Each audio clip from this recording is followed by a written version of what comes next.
Fantasy football edition of the Sports Gambling Podcast Network is brought to you by our Patreon. Score exclusive perks and content available only to our patrons at sportsgamblingpodcast.com/Patreon.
Hello, everyone, and welcome to the SGPN Fantasy Football Podcast.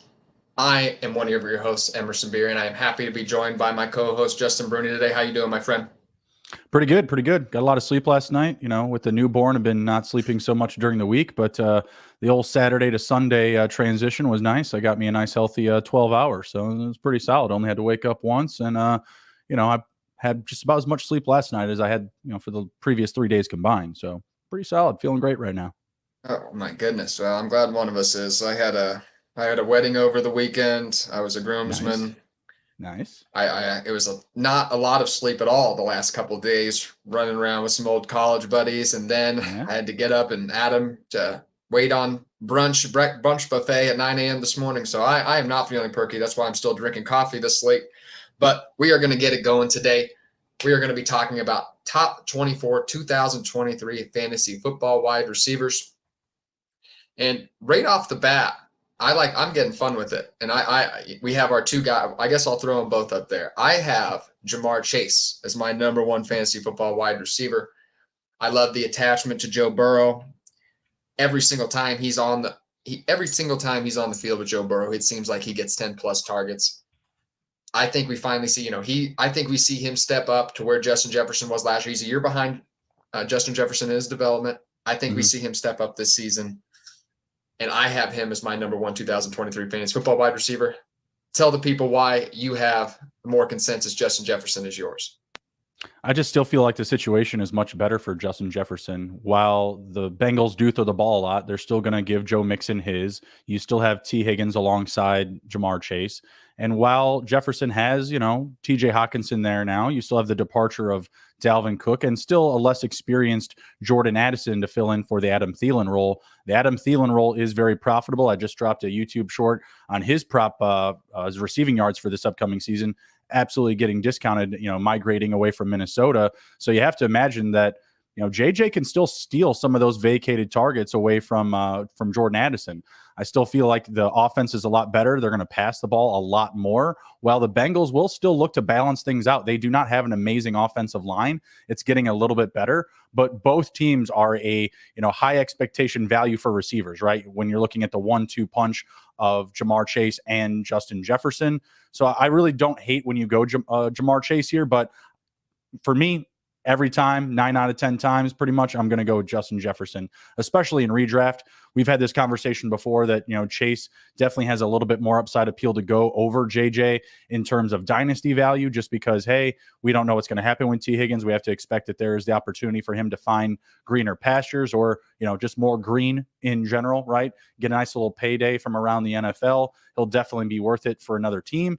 But going into this season, I still have to feel like Justin Jefferson is still the consensus number one. The only way that I feel he's going to fall from this spot as far as like total yards, touchdown opportunities, total catches, just getting hurt. And I'm not betting on injuries. I'm not rooting for injuries. So, and obviously that card can be played for either guy here. So pick your poison. Both guys are going to be absolutely amazing this season. I think that Justin Jefferson just has a tidbit of a higher ceiling given his high octane passing offense, lack of a consistent run game.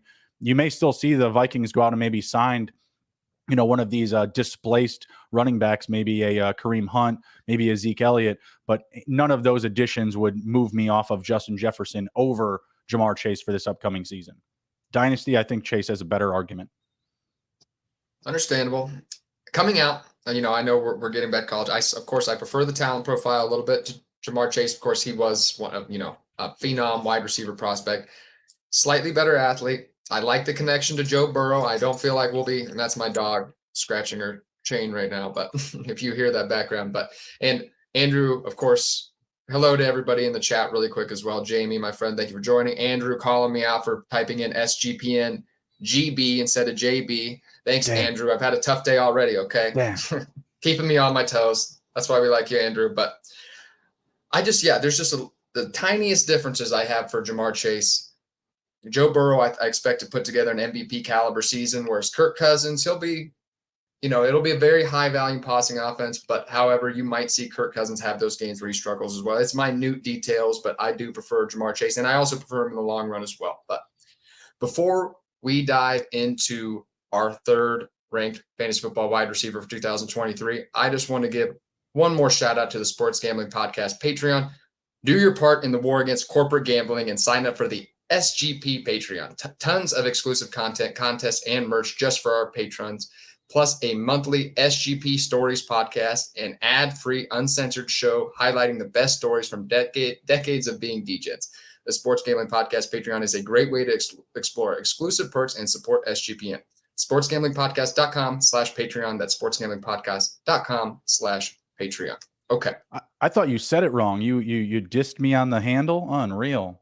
I did diss you on the handle. Unreal. I typed in GB, so it didn't connect. Yours doesn't have the little, pathway to connect to your account profile. So Someone didn't take their alpha brain today.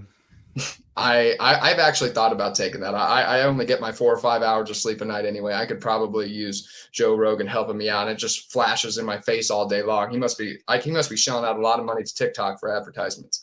But he actually doesn't take any money for it. Really? Yeah. Does apparently it all free. Apparently I need to get on this, I guess. But no, I definitely need it. But instead, I'm just going to be chugging my coffee today. Fair enough. Up at number 3, we have Tyreek Hill. And that is who I had at number 3 as well. It's hard to put anybody else here. The man was on pace for 2,000 all-purpose yards last year with Tua at the helm. And like you were saying, we don't like to necessarily project injuries, although, Tua might be that one guy that, we might project an injury for. Unfortunately, he's had bad luck throughout his career, had the hip injury at Alabama, concussions throughout his NFL career. And, it's tough. It's tough to envision 16 games for Tua, although, it's a head injury. But however, if Tyreek Hill can get 16 games with his quarterback, wide receiver 1 is absolutely within his range of outcomes as well. How do you see his 2023 season stacking up? No, I absolutely agree with you. The more games that Tua plays, the higher the ceiling is for Tyreek Hill. But I really like the backup now in Mike White. I think that's a big upgrade over your Teddy Bridgewater and Skylar Thompson level players. So I think that Hill could actually have a better season, maybe touchdown wise. I think it's going to still be difficult to go over the top of the yardage that he finished with last season. But yeah, you're absolutely right. Even without Tua there, he still has that potential range of outcome to finish as a top 1 or top 2 receiver in the league this year. I think it really just comes down to what you get out of those guys and Chase and Jefferson. I think the outlook is very good. I think the team's going to have to pass the ball a lot.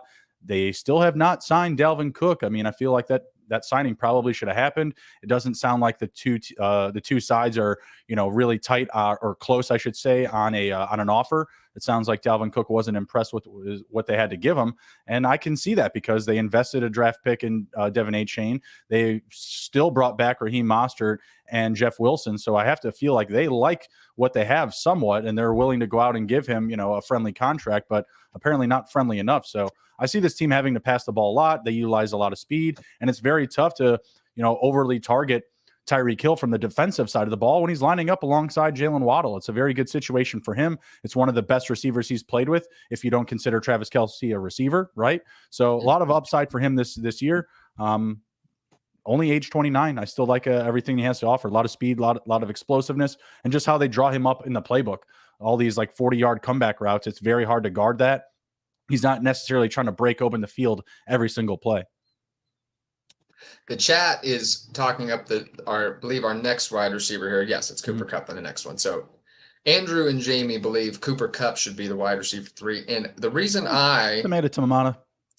the reason I have Tyreek Hill ahead is the uncertainty a little bit. Cooper Kupp coming off missing 7 weeks. It's not like his ankle injury, is like a significant injury that's going to hamper him this season. However, just missing time.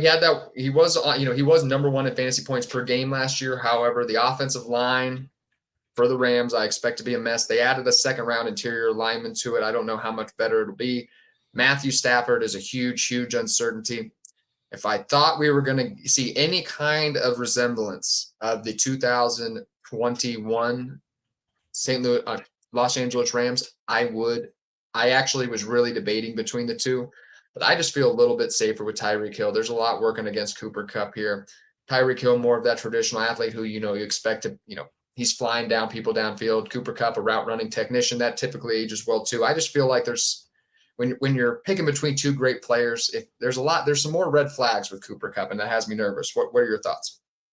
Yeah, I really don't have a significant argument against Kupp going at 3. What I like better about the Miami Dolphins situation is, 1, the play calling and their defense, and 2, when he played last year, he didn't really turn the ball over significantly. Matthew Stafford was absolutely money for an anytime interception last year. He was hurting the team at some point, and so the injury, I really wasn't that upset about it when he left, other than the fact that I couldn't cash in on interception props because what he was putting out on the field wasn't really up to his level of consistency from years past. So I think just the combination of Matthew Stafford being another year older, I do like the fact that he doesn't have any competition for targets. But don't be surprised when you're seeing, Tyler Higbee getting hyper targeted in the red zone. It's tough for me to see Cooper Kupp bringing home as many total touchdowns as Tyreek Hill. And I guess that's the tiebreaker, maybe in consideration between Matthew Stafford and Tua. Tua was a little bit more efficient protecting the ball. Stafford was on pace for an interception per game. And had he not been hurt, our friend Andrew Robb here in the chat would now have been cashing a most interceptions by Dak Dakota Prescott last season. So I think he's going to have to take one on the nose for that. He's saying, besides my boy Puka Nakua, Van Jefferson is okay. Slander. The Van Jefferson slander. He never stops. It just felt also, Matthew Stafford was hyper targeting Cooper Kupp last season. And, the offense wasn't very good. That could happen Cooper again. Kupp I'm not saying that can happen. I'm just saying that it's so close that I'm going to go with Hill for the tiebreaker on touchdowns, explosive play rates, being able to break open the field. Cooper Kupp is a technician running routes and with his footwork, but the speed, of Tyreek Hill is just absolutely undeniable. Like, it's that close. Someone's going to take Kupp over Hill. Someone's going to take Hill over Kupp. Whichever one falls to you, you're in a great situation. Yeah, it's just, man, can the offense be, sustainable and be productive if they are going? He was 89th in average depth of target last season. He was really relying on a ton of volume. If that just comes back a little bit down to earth, I think, there's room for him not to quite have that game breaking. Although, like I said, number 1 in fantasy points per game last year. Mm-hmm. There's just a story. There's a few more red flags for Cooper Kupp that have him down at wide receiver 4 for me. Up next, we have Stefon Diggs, my wide receiver 6, your wide receiver 5, in position to lead one of the best offenses in the NFL again with Josh Allen. I mean, Stefon Diggs, he's been extremely productive ever since he's been with the Buffalo Bills. Maybe not in that. He's the closest thing to these next couple guys. I think you can almost put him in that Cooper Kupp, Tyreek Hill tier for me. However, he did struggle a little bit down the stretch last season. Mm-hmm. Towards the end, kind of in the fantasy playoffs, had some duds. So a little bit disgruntled this offseason too. Do you see him, are we seeing just rinse and repeat Stefon Diggs again right behind these as the wide receiver 5 for you? Full 17 games played, it's a very tough argument for him to not have at least 150 targets. He's had at least 150 in 3 straight seasons, while Josh Allen, oddly enough as it is, his numbers have regressed in 3 straight seasons. but I still feel like because they haven't added anyone of significance to that offense, yeah, I like Gabe Davis. I'm not a big Dalton Schultz guy. I just don't see anyone really competing with him for targets. So as long as he's playing 16, 17 games, he should easily clear 150 targets in an offense that's going to score a lot of points, and it's going to lead the league in passing attempts. It's a very good situation for Stephon Diggs, also age 29, a lot of experience. His last 3 years for wide receiver finishes are 4, 7, and 3. Super consistent, very safe floor. I think when we're looking at these other guys, I feel like we see a little bit more explosiveness and a little bit more reliability in either the playbook or the quarterback. Yeah, it's hard to argue the volume. And, I know Josh Allen, his passing is maybe a slight regression. I think it's more of like the Patrick Mahomes learning curve. These guys are adjusting to playing the too He high still safety finished as looks. quarterback 2 last year, right? But the numbers are coming down. That's the only argument that there is against him. The numbers are coming down, but still very, very good. But also held up by his rushing upside. The efficiency, the accuracy, things like that have dipped a little bit. Ever since that season high where he had, that extremely high pass completion percentage just a couple years ago, that's come down a little bit. And I think that was to be expected a little bit. I still think he's one of the best quarterbacks in the NFL. So you're right. As long as Stephon Diggs is just the clear, bona fide number 1 option and Gabe Davis is the number 2, it's hard to see that. It's hard to see that happening this season. But, as we look forward here, Stephon Diggs getting he's an old 29 too. Stephon Diggs has been in the league a long time, playing a lot of snaps too. 8 years. He has the skill set to age, gracefully into his early 30s though. So up next, my wide receiver 5, who I actually have right ahead of Stephon Diggs. And I think it's a similar situation, except it's a younger, extremely talented player. I have CeeDee Lamb as my wide receiver 5. I was really big on CeeDee Lamb last season. And I think we finally saw the CeeDee Lamb down the stretch last year that we've been, waiting on to see that, why he's been the dynasty wide receiver 3 right behind Stephon Diggs. I mean, not Stephon Diggs, Justin Jefferson and Jamar Chase. I wish I had the stats in front of me here. I had looked up, I think he was top 3 or top 4 in fantasy points per game down those last 6 or 7 weeks there. A lot of productive weeks. And I think just like Stephon Diggs, he's going to be the clear number 1 option for Dak Prescott. Give me the 24, 25-year-old wide receiver heading into his prime. You have him as your wide receiver 6, so I assume you feel fairly similarly. Yeah, this list is exactly the same as my list right now. JJ, Chase, Hill, Kupp, Diggs, and then CeeDee Lamb. Another offense that's going to pass the ball a lot. I just dropped another YouTube short on Dak Prescott. Shout out 50 picks in 50 days on our YouTube channel. Dak Prescott's averaged 287 passing yards per game through his last 4 seasons. The offense is passing a lot more. CeeDee Lamb has the athleticism, the size, the youth, the speed, the athleticism. He has everything in his toolbox to be a top 5 receiver in this league, and I expect him to do so this season. So definitely fire up a lot of him. Obviously, you saw the departure of Zeke Elliott as well. I still think that, again, this team could either bring Zeke back or sign, one of these displaced running backs. Again, it's not going to move the line a lot for me. You have Tony Pollard coming back from injury. My bet is that this team just has to pass the ball a lot. Their defense is a little bit better, but they don't have the players to just run a run-heavy system right now. The offensive line isn't bad. I know you have Zach Martin complaining about some money. I don't expect him to hold out come the actual season. But again, pretty reliable group and just a team that I feel will have to pass the ball a lot in 2023. Very good situation. I could see him going ahead of Stephon Diggs in just total production this season. I think that is I think there is potential for that. He had 156 targets last year. I think we could climb to 160, maybe 170. And I shortchanged him a little bit. From week 10 to week 18 last year, he was number 2 in fantasy points per game, while Stephon Diggs, I don't want to count down the list here, but it looks like he's about 15 or 16 on that list. So CeeDee Lamb was on fire to end that stretch out, and I think he's going to continue on that success. I love the talent profile. I always thought he was one of the best wide receivers in the game. The big thing against him I was seeing a couple years ago in Dynasty IM. Are you familiar with him on Twitter? No. Anyway. Sharp analytics guy on Twitter I was talking about CeeDee Lamb with last year, and he is actually one of the best minds on Twitter. But we were arguing last year a little bit about, he was talking about how CeeDee Lamb didn't have that alpha profile, didn't have that size. But, I think we're seeing that NFL change here. You don't necessarily need to be some giant imposing DK Metcalf figure to be successful. So CeeDee Lamb, The No. future is very bright, and I think he ends up with a top 5 wide receiver finish in 2023. Before we dive into the rest of the list, though, I just want to tell the listeners about our friends over at Underdog Fantasy. We are brought to you by Underdog Fantasy. The NFL season is right around the corner, and Underdog Pick'em is a great way to get down on a ton of NFL player props, and is available in a ton of markets. Plus, plenty of opportunities to win in their daily MLB contests. And, of course, make sure to enter Best Ball Mania 4, where first place gets $1 million. Head over to UnderdogFantasy.com and use promo code SGPN for a 100% deposit bonus up to $100. That's UnderdogFantasy.com, promo code SGPN. And, of course, if you are still listening, if you wouldn't mind giving a like, subscribe, rating to YouTube, Spotify, Apple Podcasts, we'd really appreciate it. Is it 1 million? I thought it was more than that, the grand prize winner this year. I thought they were stepping it up. 3 million. That's what I thought. That's what I thought. We'll need to change that. It is $3 million. Is that a bad read from Emerson, or is that a no? typo? That's what it says. That's a typo. That's what it says. 1 million bucks. Unreal.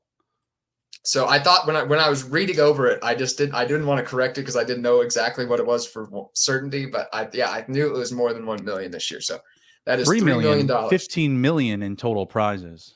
Yeah. So get on there. You're the best ball mania. I'm a baller on a budget, like I always tell people. Give me those puppies, and I will keep on drafting.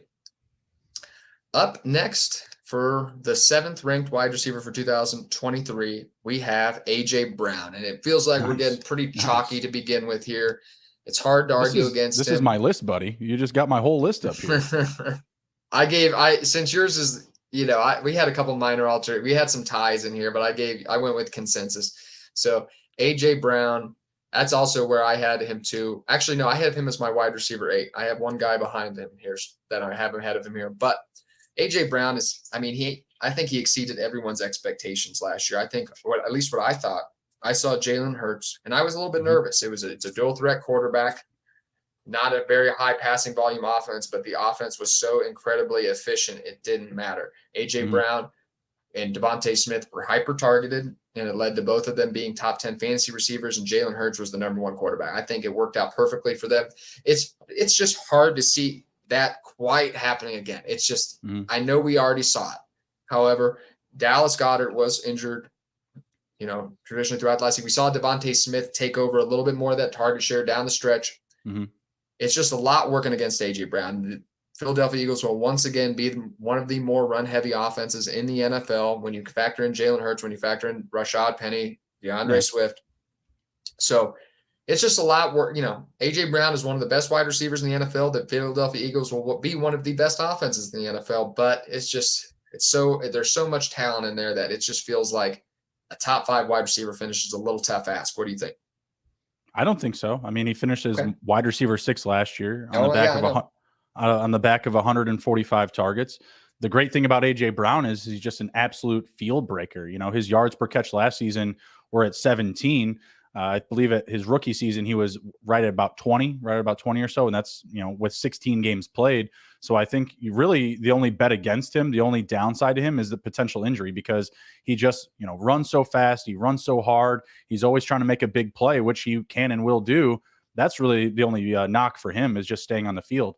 But even when he has been, a season where he played 13 games, he finishes wide receiver 32, still had 5 receiving touchdowns and 13.79 yards per catch.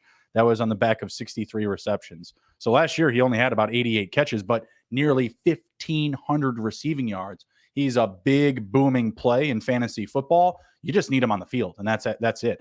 Obviously, the injury to Dallas Goedert, that helped a little bit. But as you saw, it wasn't just like, oh, Dallas Goedert got hurt, so that made A.J. Brown's season. We saw that shift to Devontae Smith's upside, right? Like, we saw him get a little bit better. We saw him get more targets. So I still feel like there's plenty of room for him to eat in this offense, even with a run-heavy focus. That makes sense. And I feel like it's got to come somewhere. I mean, not Devontae Smith and him can't be top 10 receivers, and Dallas Goedert, be incredibly productive too. It's going to have to come from somewhere, I think. So I think he stills in as a mid-tier wide receiver 1 as opposed to a top-end wide receiver 1. I actually have Devontae Smith dipping out of my top 12 wide receivers this year. Just a little bit of a regression for each of those guys, but still one of the best tandems in the NFL. Over Up under next, 1,250 receiving yards for AJ Brown this year. over, barely. Yeah. Yeah. Barely over. But even then, with regression, he's still having a super efficient absolutely. season. Absolutely. Just like I said, we're picking, dissecting hairs here, very, very minute differences. But if up I have next, to guess this next guy, I think I still would potentially take him over AJ Brown if I'm correct. We'll see what you got here. well, the guy I have at number 7 is actually at 9 in our consensus rankings here, I believe, where you have him. But up next in our consensus is Amon-Ra St. Brown, actually. Yep.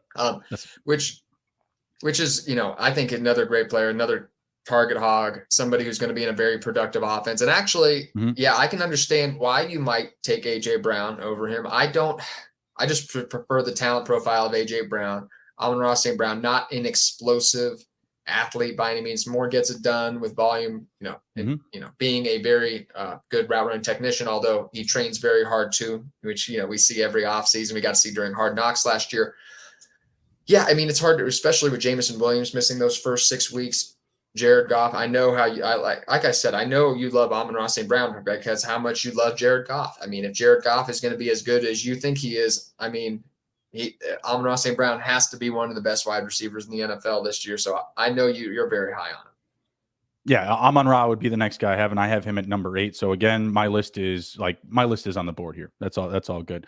So in standard leagues, he finished as wide receiver 9. Obviously, that downgrade in boom ability, right? Not being a huge downfield threat in comparison to AJ Brown, but has a safer floor for total receptions. He caught 106 out of 146 targets. That's far more efficient than AJ Brown, who I believe caught 88 of 145. So yeah, you may not get that booming production downfield, but you're getting a safer floor just based on PPR value, right? Just getting those 106 points just based off of PPR.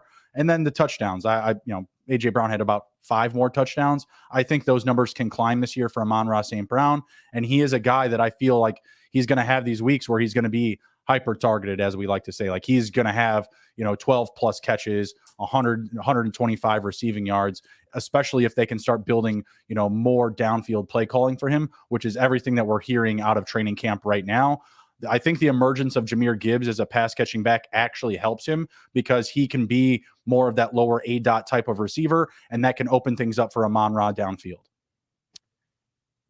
It's hard to argue. I think, yeah, the guy's going to be great this season. Although next guy up for me is who I have as my wide receiver 7, and I think that might be too low. Oh, Andrew in the chat. Yes, of course. That's what I was. That's another thing I was trying to reference is, yes, the man is the dog in the weight room. And of course, yes, we saw during Hard Knocks him last year list all the wide receivers that were drafted ahead of him very quickly. He definitely has it embedded in his brain. I have Davante Adams ahead of the last 2 wide receivers. I have him ahead of AJ Brown, and I have him ahead of Amon-Ra St. Brown. I know he's getting a little older, and we're downgrading him because we don't really know what we're going to get from the quarterback situation in Oakland. However, I mean, my goodness, the guy went from, he gets it done no matter what. I mean, he was a very low ADOT player for Aaron Rodgers, doing those quick slants and scoring touchdowns. And then last season, he went all the way up to, I thought he was way higher than that. I guess he was only 39. But anyway, he was number 1 in air yards, though. But still a much higher ADOT than he had with Aaron Rodgers. He was getting targeted more downfield with Derek Carr. And I just think that he's going to get it done no matter what. Jimmy's, of course, is a smart player, and he's going to lean on him however many games we get Jimmy out there. And I think he's backup. He was productive even with the backup quarterbacks last year. They know where to throw the ball to. So I think Davante Adams, he had the most targets he's ever had in his career last year. And that might very well happen again, even if the Raiders are the worst team in the NFL, which I think they could be in contention for the number 1 pick. But I still don't think that'll hurt Davante Adams too much. That's going to be tough. I mean, I do expect some regression. 180 targets is a lot to fill up at. 14 receiving touchdowns, again, career high. Finished as wide receiver 3. I think this is an appropriate place to draft him, though, like right at the back end of like the top 10 wide receivers. I just have to feel like there's just a little bit less upside with Jimmy Garoppolo throwing him the ball. It's not like the Raiders committed to Jimmy long term. Yeah, they might believe in him this year as a bridge quarterback. Next year's draft class is just stacked with depth, at the quarterback position. I feel like they don't necessarily need to be the last team, in the league. I don't think they need to finish in last place. I don't think it's necessarily a Caleb Williams sweepstakes. while they may finish at the bottom half of the league, I still feel like Davante Adams is going to have a very reliable and safe floor. He's finished with at least 1,500 receiving yards in back-to-back seasons. I can easily see him clearing 1,300 receiving yards, but being a little bit less efficient. Maybe having a few less catches. He finished with 100 last year, was at 15.16 yards per catch. I think that, again, is going to come down a little bit. You could see that at like 12 or 13.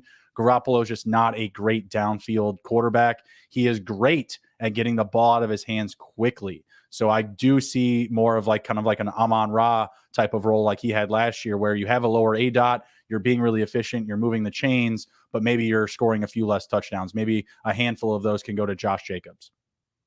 I think wide receiver 7, I still think that factors in all that regression that we just talked about. Yeah, And absolutely. That's 4 spots less than last year for sure. Yeah. Yeah. So I'm going to believe in some of these guys, especially in redraft leagues. I'm a big dynasty ageist. So, in redraft leagues, I like to take the young guys in dynasty, then get my exposure on the Davante Adams, the locked in guys when I'm doing my redraft league. So. And don't necessarily bet against Jimmy either. I mean, I think Boyd's going to look like he did at Eastern Illinois. I mean, he has all the weapons he needs to really be a better passer and put up better numbers this year. I just think with him coming back from injury, obviously the narrative of his career not being efficient, being inaccurate, you have to take these things into consideration as well. But it could very well be his best season yet. Up next, we have a very popular New York Jet wide receiver going to be on Hard Knocks this season. Garrett Wilson had over 1,100 receiving yards last year, and that was with Mike White, Joe Flacco, Zach Wilson. I mean, the guy, I'm excited to see what he can do with Aaron Rodgers. I was a big fan coming in last year. I had him as my wide receiver 1. I loved the talent profile. I thought he was the best wide receiver on Ohio State, even with Jackson Smith-Njigba.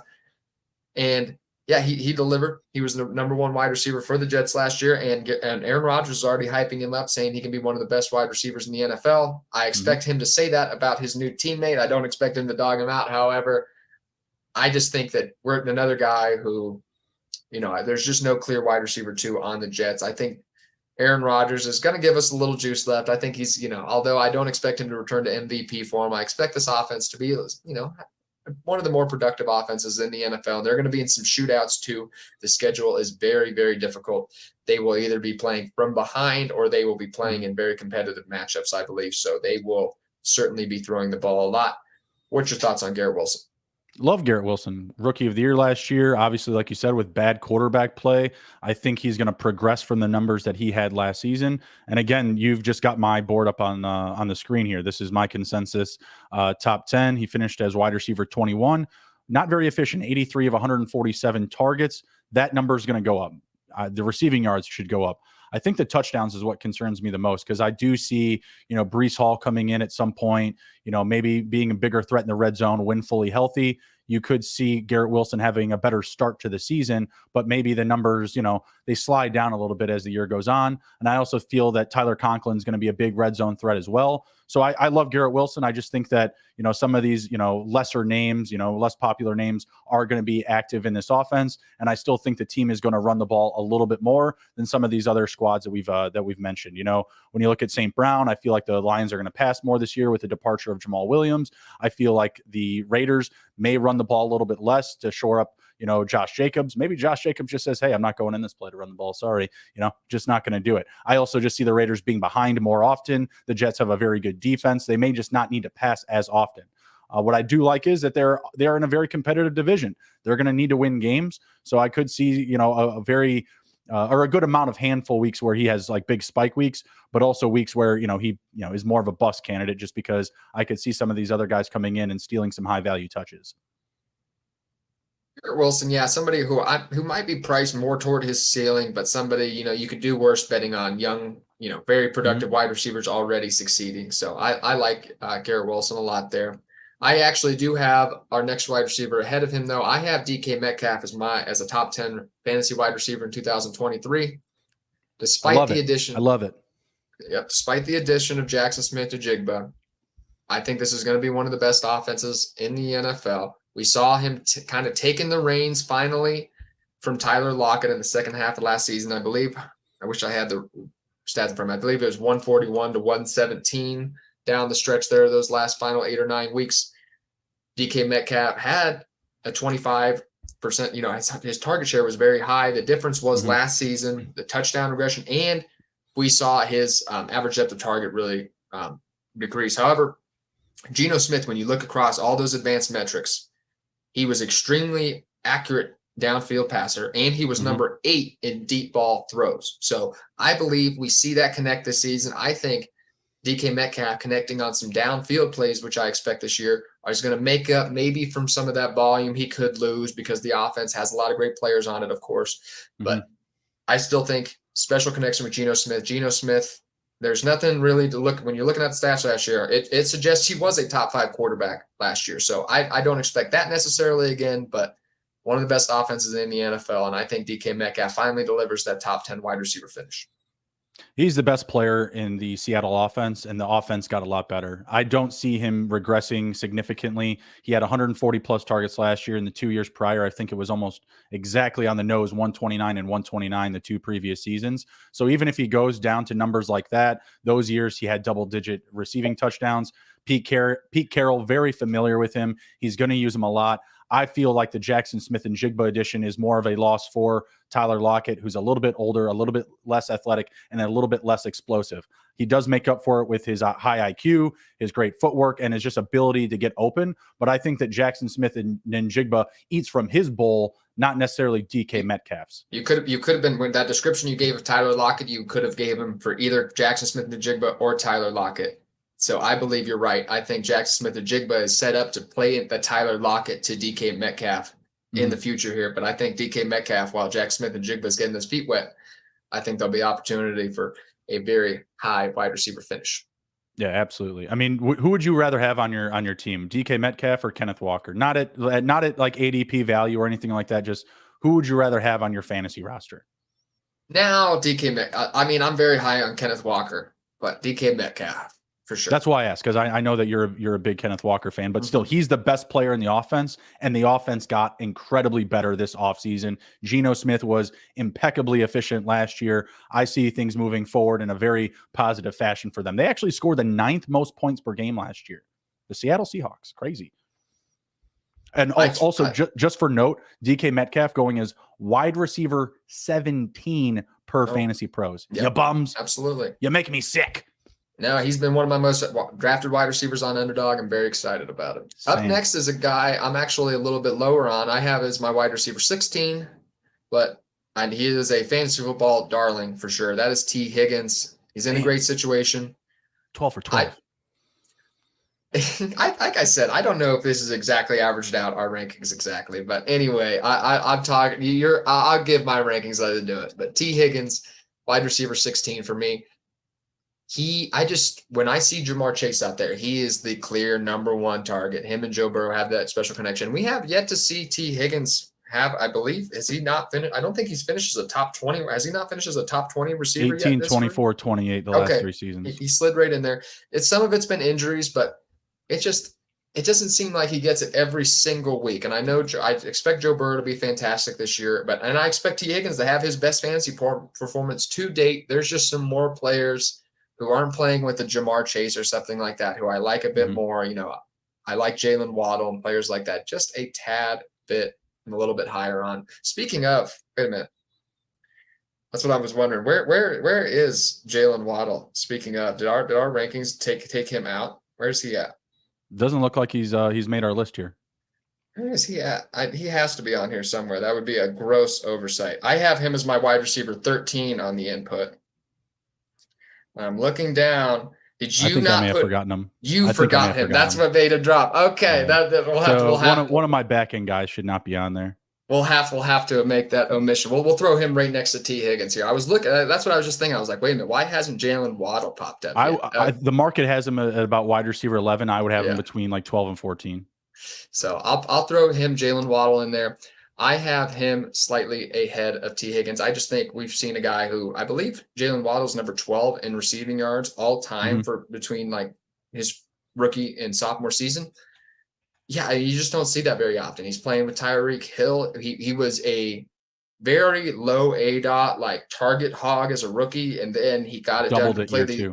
and then completely just like now he's a downfield threat. Last year, the bottom line is he can get it done no matter what. He's a great wide receiver, not like just the burner that was attributed to him coming out of college. So I'd like someone like Jalen Waddle, but going back to T. Higgins, somebody who's just not that quite, maybe has a more limited target share, kind of like a Jalen Waddle, but doesn't have that game-breaking speed, doesn't have that home run ability that Jalen Waddle has. So that would be my list. What are your thoughts on those two?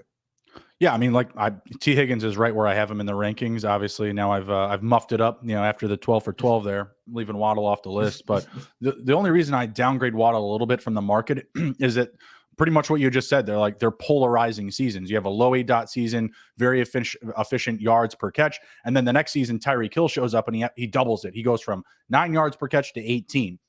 I'm just not sure what to expect in year 3. Is it going to be the same as year 2? Are they going to change things up a bit and get him, more involved in the offense? Because you saw some bust-worthy weeks out of him with Tyreek Hill, leading the way, and then the injury to Tua. If Tua gets hurt, I feel like Waddle is in bigger trouble than Tyreek Hill is. Tyreek Hill is a little more, unbustable, if you will, right? Like he can avoid those down weeks without an elite QB just based on his speed and his skill set.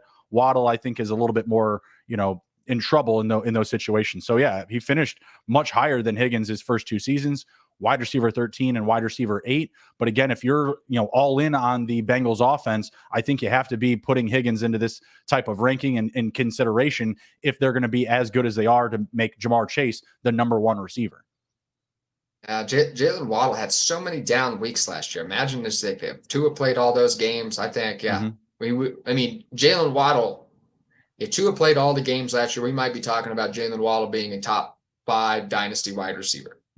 I think, personally, if he might have been a 1,500-1,600 yard guy, and we're talking about him as being in that CeeDee Lamb, AJ Brown territory.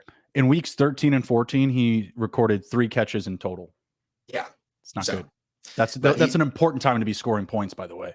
Trying to make the playoffs, being in the playoffs for fantasy, it's a big deal. Absolutely. And he had a couple tough drops down the stretch, I believe, in the fantasy playoffs too. But the 2 weeks after that, 20 and 25 fantasy points. I'm not going into the stats, but just like booming production. Like it's a little more consistent. We're talking about top 5 fantasy receiver.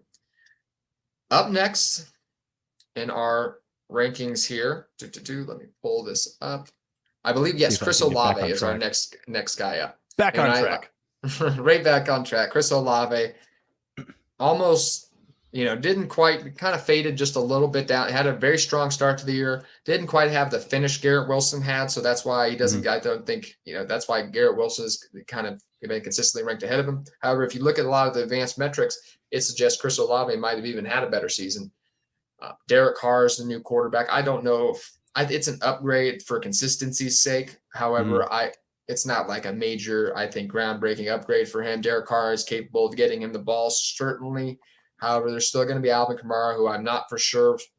I'm not 100% certain he'll be suspended. We'll find out. I don't ever like to count on the NFL doing the right thing. So Alvin Kamara, I've been talking about him going as a value still an underdog. I'm fine drafting him as the RB30. But anyway. 1,000% correct.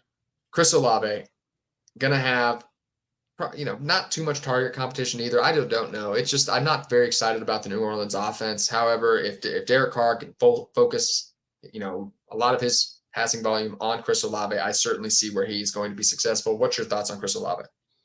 I think this is an appropriate place to rank him. I think I only had him 1 spot ahead, but take into consideration, I forgot Waddle off my list. So I think this is a great fit for our rankings combined here. Was that 14? Yes. Yeah, I feel really good about that, and I really don't hate you if you go Olave over Higgins. He's going ahead of Metcalf per the market, so I don't love that just because I think that the Seattle offense is going to be a little bit more efficient. Derek Carr has stalled at times, but I trust him to bring home good numbers this year. Underdog has his passing total on touchdowns at 23.5. I'm absolutely smashing that over. Pete Carmichael's spread offense has had a QB hit that number in 9 out of his last 11 seasons. I think he's going to unlock Carr to a degree. And yeah, you may still see Kamara miss a handful of games or less.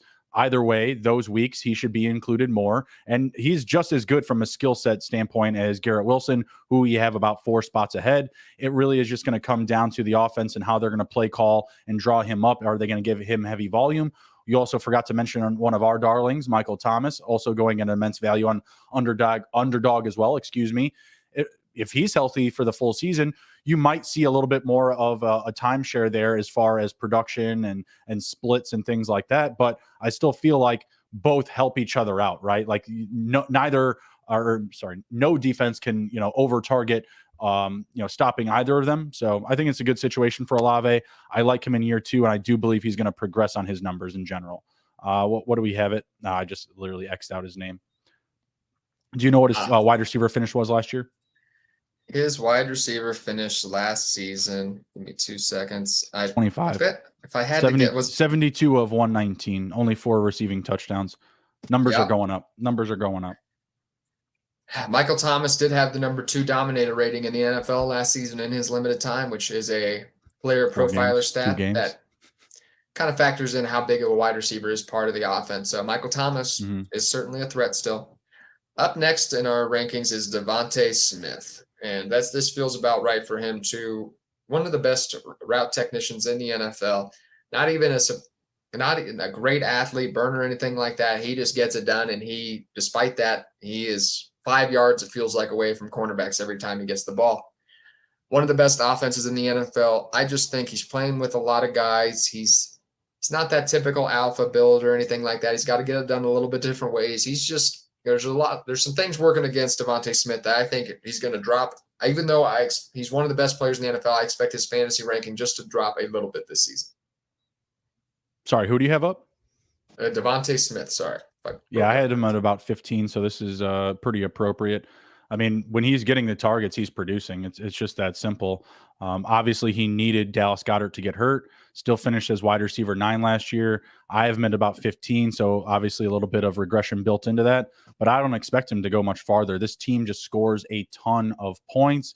He's going to be involved. Had 111.96 receiving yards last year. Double-digit receiving yards per catch, 12.59. Actually dipped down a little bit from his rookie season when he was their guy. So they like him in this offense. I think he's going to get a lot of usability. And if you see A.J. Brown miss any significant time, you're going to see Devontae Smith get unlocked. We've seen Brown miss time a few seasons, 13 and 14 games played before this last season where he played 100% of the games. Even if he was to miss 2 games, that would be huge for Devontae Smith's value. A little bit of smaller size and statute, but I still believe that he is going to be a top 15 wide receiver this year. It's really just based on the offense scoring a lot of points. Yes, I expect the Philadelphia Eagles to be extremely productive. It just might be hard for all these players to reach their lofty fantasy expectations. Next in our player rankings is Amari Cooper, and I'm in lockstep with you. I think we're going to see at least one more great season of Amari Cooper mainly because he is tied to Deshaun Watson, who I also expect to have a bounce back season. Top 5 fantasy quarterback 3 years in a row. Of course, we all know about the offseason, the off the field stuff. And I feel like that's driving down his fantasy value. I don't begrudge anyone who does not want Deshaun Watson on their fantasy team. However, speaking just from the numbers standpoint, he didn't play for 2 years, almost. And then he came back for 6 games, had 2 games that were absolutely horrible weather, and that would crater anyone's fantasy value. Was rushing about 6-7 times a game. We saw that rushing. I saw, that pocket movement that he had. So I think Deshaun Watson bounces back behind a strong offensive line, a good group of skill position players, Nick Chubb to take some of the defenders, put them in the box a little bit. So I like Deshaun Watson a lot this season. So therefore, I also like Amari Cooper to have a very productive season too. And I think he's a strong wide receiver 2 candidate.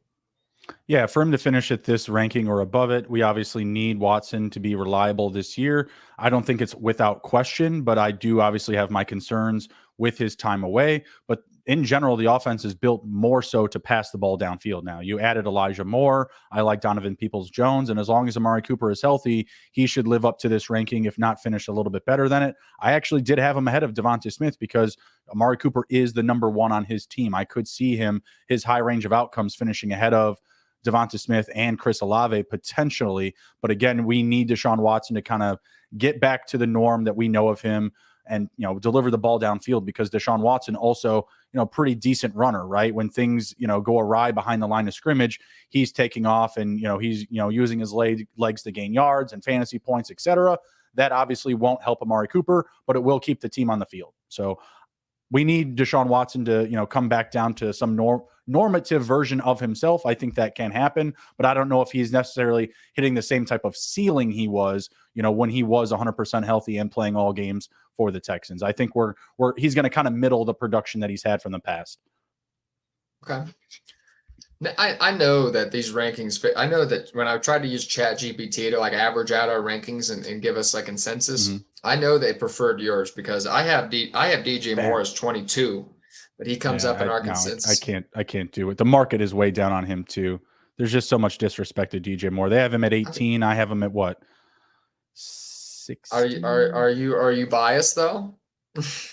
No, I love DJ Moore. DJ Moore's a guy that I try to draft every single year in fantasy. Like he's always at a great value. Are you a biased Bears fan? That's what I'm asking. No, absolutely not. Absolutely not. Like I said, DJ's just been fantastic.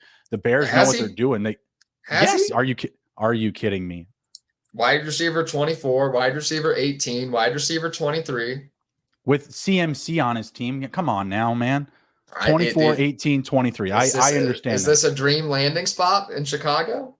Don't know. It's certainly better not having CMC there, just knob gobbling touches.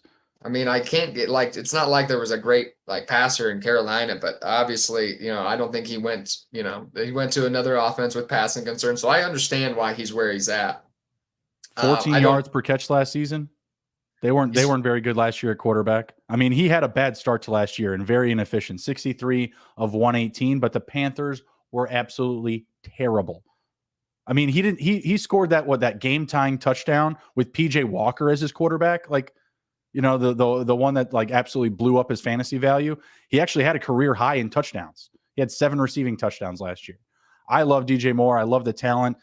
People may be down on the landing spot because they think the Bears are going to run the ball a ton.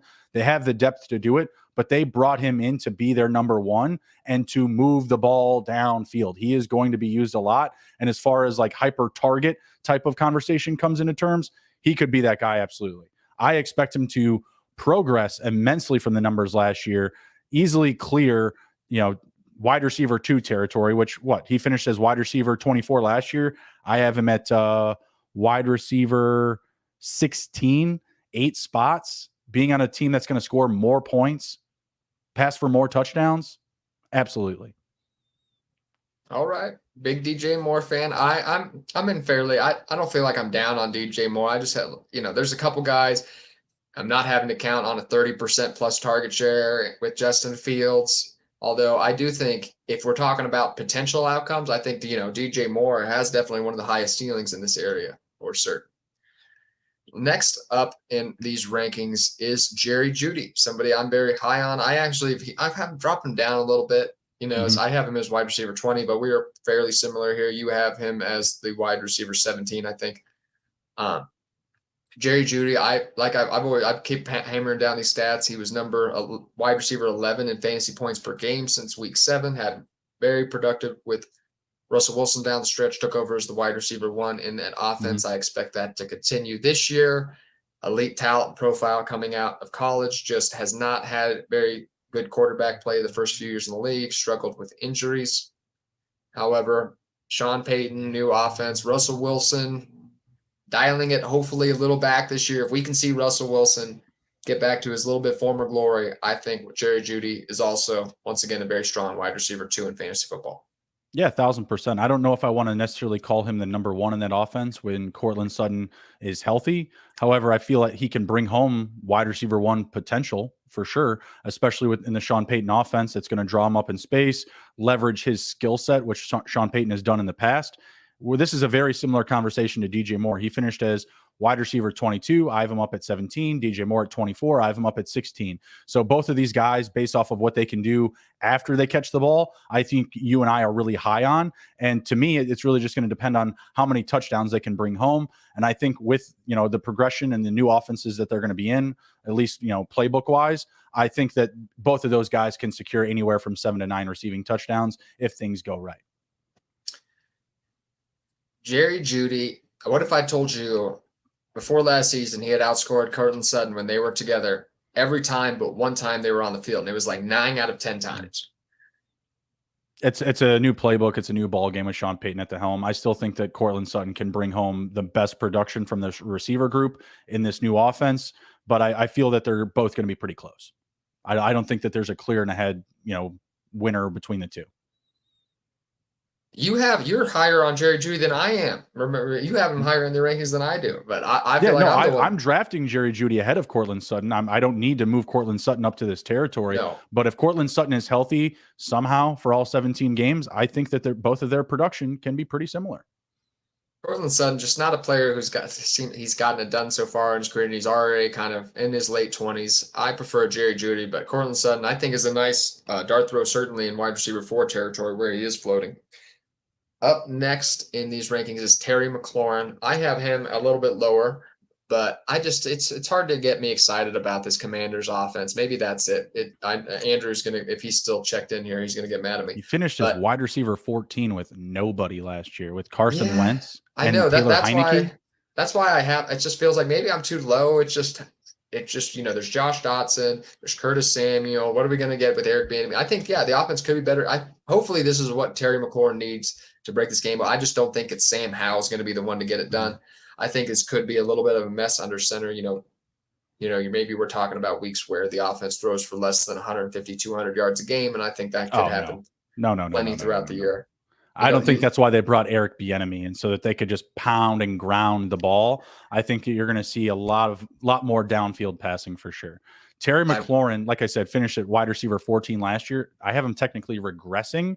I still think this offense is going to be fantastic. And honestly, I would be okay taking him ahead of this ranking. Eric Bieniemy is going to do amazing things for the playbook.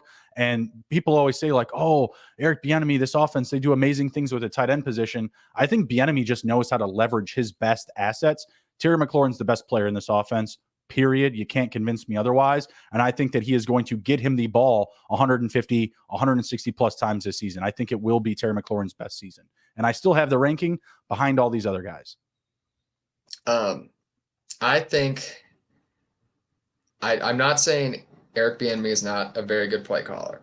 I tend to not usually, I'm a Chiefs fan. I'm very, very grateful for what he's done, but the Chiefs, the last couple of years have not made him a priority. They haven't been trying to convince him to stay at the same position that he took for the offense. Now I know that he wants to try to be a head coach. He's trying to get out from the shadow of Andy Reid, but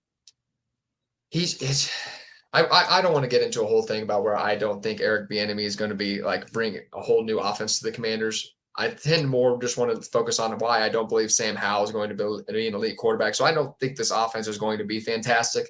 Maybe that's where the disconnect comes from a little bit. I think Terry McLaurin is going to be a little bit boomer bust like he has been. I think this offense is going to show out at some games. You'll see Eric Bieniemy's creative play calling highlighted, and then there'll be some other games they face a slightly tougher defense, and then just Sam Howell gets clamped down because I don't think he's an extremely good quarterback. They get the Cardinals week 1. Give me Terry McLaurin 2 touchdowns. I like it. Up next after Terry McLaurin is Deontay Johnson. We can probably be pretty quick here. We love Deontay Johnson here. It seems like I don't know why he's still so low, but Deontay Johnson was number 6 in targets last year, number 5 in targets over the last 3 seasons. I think he's set up. I think this offense I like this offense to rebound too. I think there's a lot of tools to work with. Kenny Pickett, it was about as bad as it could get last year. Kenny Pickett's going to have that touchdown progression. There's going to have to be some touchdown progression in the Pittsburgh offense. Deontay Johnson isn't going to go for 0 touchdowns again. So I think Deontay Johnson's a great value. Absolutely. At least 140 plus targets in 3 straight seasons. There's really not much to talk about here. Like you said, the market is just underwater on him. It's absolutely ridiculous having him in wide receiver 30 plus range. Fantasy Pros has him as wide receiver 34. It's just an absolute overreaction to an inefficient season last year. The market has his receiving yard total, at 875 yards. Again, he's hit that in 3 straight seasons. It's an absolute joke. Next on our list is Keenan Allen, and I feel like it's hard. This is a really player. We're judging based on information that we don't have. How is Keenan Allen? He's older. He's coming off a significant hamstring injury that hampered him all last season. It's just it's hard to know how much juice these players have left until we see it on the field. So I feel like this ranking is a little bit of a hedge. we're thinking Keenan Allen does not get back to his previous form. But if he does, this is an extreme value. If he's once again the top target for Justin Herbert and he hasn't lost a step and manages to stay healthy, we're talking about a guy who's probably going to be a top 12 fantasy receiver, who certainly has that within his range of outcomes. So I once again, this is the type of player who I completely avoid in dynasty leagues, but I make up for it by drafting him heavily in redraft leagues. I really like the value. He's just hurt last year. That's it. Yeah. As simple as it is. He was hurt. So I'm just going to go through his game log really quick, his fantasy point total. When he came back and he was 100% healthy, 12, 15, 20, 21, 16, 21, 11, and 30 to cap off week 18. He scored 2 touchdowns in week 18. When Keenan Allen is healthy, he is an absolute asset.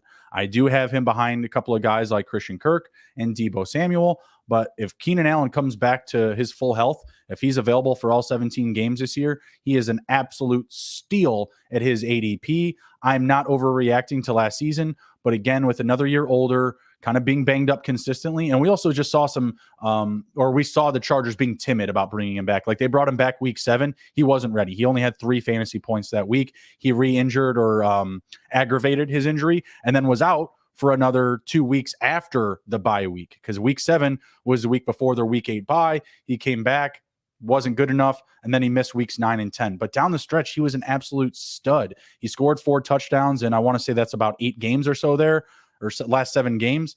So when he's on the field, he's reliable. This team's going to pass the ball a lot. That's how the offense is built. Justin Herbert also going to be healthier, recovering from that rib injury. So I think there's a lot of high trust with Keenan Allen at his ADP for certain.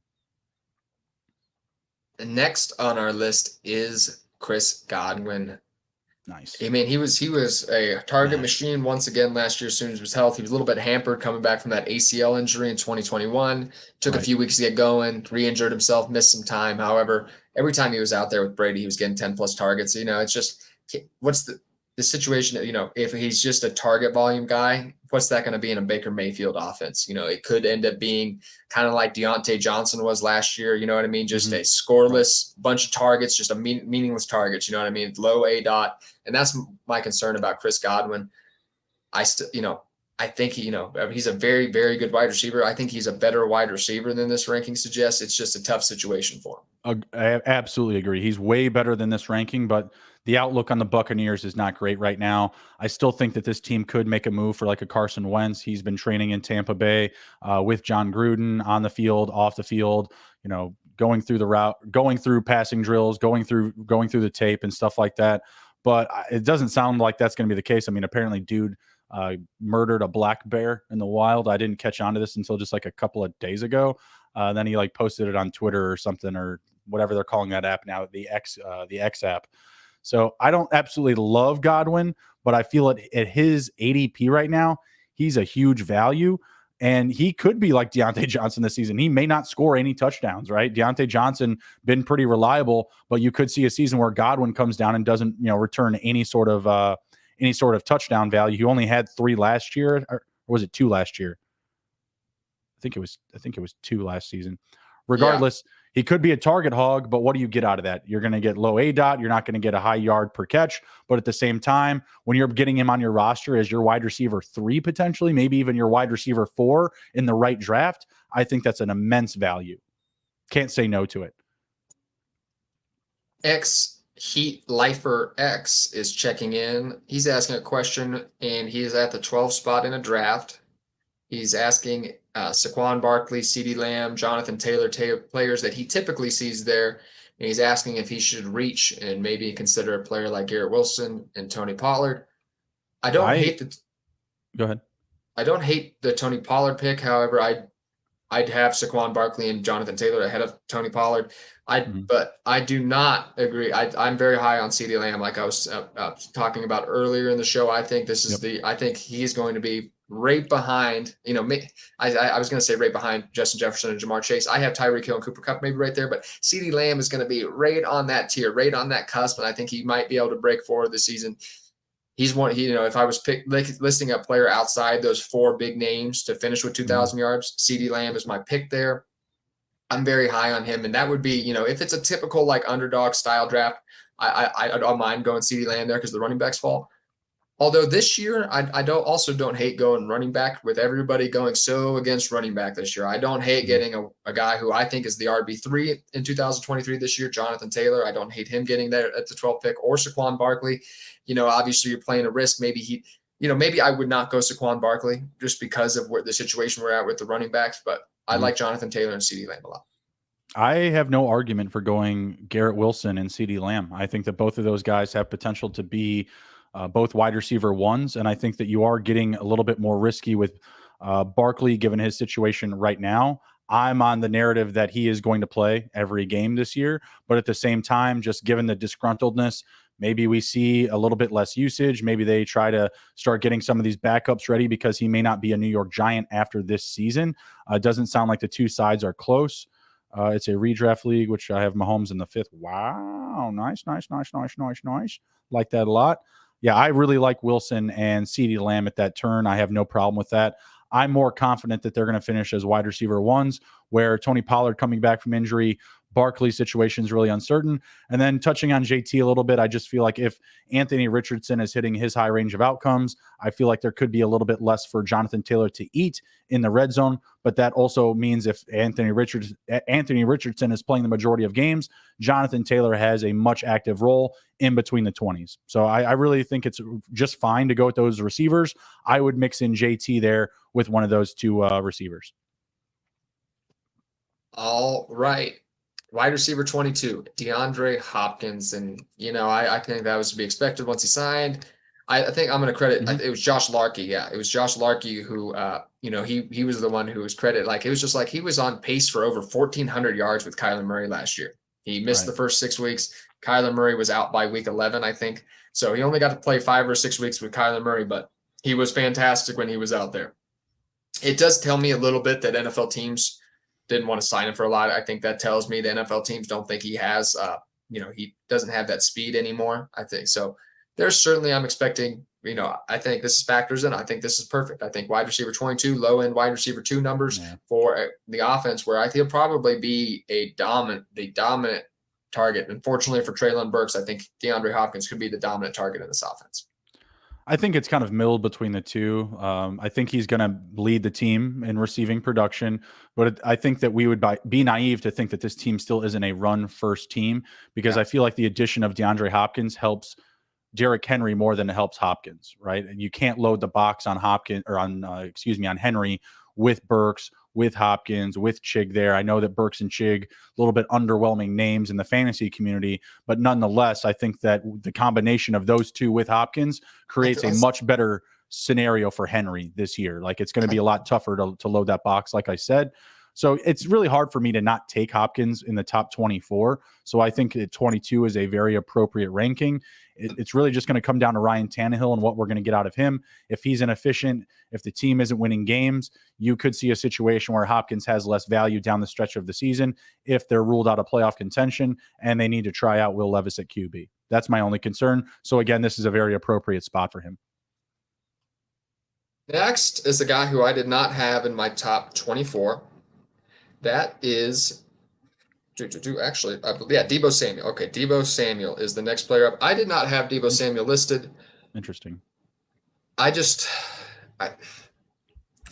think he's that much better than Ayuk. I have them almost back to back, and I'm very close to ranking Ayuk ahead. I think he's, just a better pure wide receiver. And it just is Deebo Samuel going to get the designed plays with Christian McCaffrey? Christian McCaffrey is going to command such a large role in the offense. Is there going to be plays designed with Deebo Samuel, getting him a screen pass in open space and watching him run? I just think that a lot of that role goes to Christian McCaffrey now. So I think the addition of Christian McCaffrey last season really did hurt Deebo Samuel, and I expect that to continue. So I'm just a little bit more down on him, but I'm not that much further down. I think just a couple spots lower, but just didn't pop up in my top 24. Yeah, I have him at, I believe, wide receiver 23. He's going at 16 per the market. So we're both lower on, what the market has him going at. I'm not drafting him at his ADP in redraft and best ball formats or anything like that. I'll get him at value for sure. But the 49ers, they just score points, So this is another one of those situations where it's just a vacuum for scoring opportunities. And I think that he can be a guy that can eat those up. If Brock Purdy isn't ready to go, then I would be even more ready to draft Deebo Samuel, again, a few spots after ADP, but I'd be more inclined to attack him. But my belief is that Purdy is going to still play the majority of games this season. So that's why I have him well behind the market value. It's tough for me to not take him, though, at like 8 spots after ADP per his ranking. Like, I feel like I feel comfortable taking him at that. If I'm getting him as like my 3rd or my 4th receiver drafted, I'm okay with that. But I feel more exposed to risk if he's somehow my number 1 guy. If I went hero tight end and back that up with like a couple of running backs, or went RB tight end or something like that, I don't want him on my team as my first wide receiver drafted. Next, I flipped it. This guy actually, I'm going to fix it on the screen. This guy is actually wait a minute. Oh, yeah, that's what threw me off. I didn't put Deebo Samuel up. So I'm sorry. Deebo Samuel is actually going to be our 24th ranked receiver. Our 23rd ranked receiver is actually Christian Kirk. I apologize about that. That's what I was surprised about when I said I was surprised. I was like, man, or Deebo over Kirk is crazy. Like, that Jags offense is going to pass the ball a ton this year. I mean, I'm expecting progressions for a lot of these guys. Kirk, obviously Ridley coming back is going to help immensely. Evan Ingram was able to bounce onto the scene. I think ETN's going to be built up as more of a pass catcher this year now that they've brought in Tank Bigsby to maybe be a little bit more of a physical runner for them. So I'm all in on the Jags offense. I love all of their ADPs. I'm actually getting Kirk well after Calvin Ridley. And while I love Calvin Ridley, shout out DGen Nation, but it's just tough for me to bet on him coming back and being the best receiver on the offense. If I can get Ridley at value, great. But I am already getting Christian Kirk at value because of the market's overreaction to evaluate Calvin Ridley ahead of Christian Kirk. This is an absolute steal at this value. Yeah, we're in agreement there. I don't trust Calvin Ridley coming back from 2 years off. He did have that breakout season when Matt Ryan was going crazy and Julio Jones missed significant time. He was very good then, but has not put together a consistent fantasy, has not put together a top 15 wide receiver season. Besides that, how old is 28 years old? Calvin? Yeah, he's older. I'll tell you in a second. Older prospect and still in the final year of his rookie deal, though. Yeah, I just don't trust. You have to be so dialed in the NFL, and it's so hard to come back when you're 2 years off. You have to be so good, and I just don't know if he's that elite talent. So I have Christian Kirk, and actually Zay Jones is making more money, I believe, than Calvin Ridley is this season. So is Christian Kirk. Christian Kirk has a big payroll. Yeah, Christian Kirk has a big contract. I believe Zay Jones is even making more money than Calvin Ridley this season. I know they got him on a discount. But still, Zay Jones, I even think Zay Jones could end up being the wide receiver 2 in this offense. I'm not putting that in stone. I just have that still in my range of outcomes. I think the Zay Jones and Evan Ingram kind of have that same boom or bust, likelihood week in and week out in this offense. Cause I still feel like Calvin Ridley is going to get used. They didn't trade for him for nothing. It's just difficult for me. Like you had said, a receiver that's another 2 years older than their top guy in Christian Kirk, to draft him at his ADP right now. The market has Ridley going at, it's ahead of these guys, at wide receiver 19, and they have Kirk at 28. That's an overreaction from Calvin Ridley's previous production, in my opinion. Don't get it. With that, my body is about to collapse, everybody. So don't do it. Let's wrap it up here for the top 24 wide receivers. They are up on the board there. Feel free to ask us on Twitter any questions. Justin, what are you getting up to with Andrew this week? Oh, well, we're getting back to it. We just had one episode this week, so we'll be talking some more best ball and redraft content for sure. But I'm dropping 50 picks in 50 days. Today was day 46, and I went after Adam Thielen over 575 receiving yards. He's hit that number in 6 out of his last 7 seasons, and every season that he's played and started in at least 10 games. Buddy's still going to be the best receiver on the Carolina Panthers, most likely. I don't see DJ Chark, Terrace Marshall, Jonathan Mingo, Laviska Shenault as like significant competition. Team will pass the ball less, but dude's only got to play in like 11 games this season to hit that number. Absolutely love that opportunity. You can go watch that YouTube short where I say almost exactly the same things I just said now. I had a lot of practice for that little bit I just did there. But yeah, dropping 50 picks in 50 days. Tomorrow will be day 45. I do not have a confirmed player yet. So if anyone wants to throw any suggestions at me, hit me up on Twitter at SGPNJB.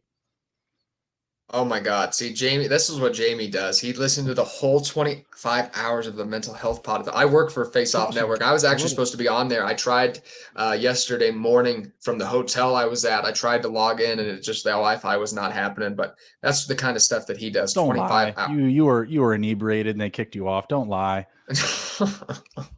I Emerson's actually, too far in the bag. I We was can't get him sitting on in the air. hotel at 7 a.m., very tired, trying to get the office to work. But yeah, Jamie, of course, he listened to 25 hours of it. We need to get you on the pod. Some, maybe even just a little like 5 minute guest, celebrity guest shot, Jamie. That's what we need to get you on for. But Jamie said that's a great top 24. It's absolutely fantastic. It's almost my absolute complete top 24 list outside of that Jalen Waddle ChatGPT mishap. screwed me.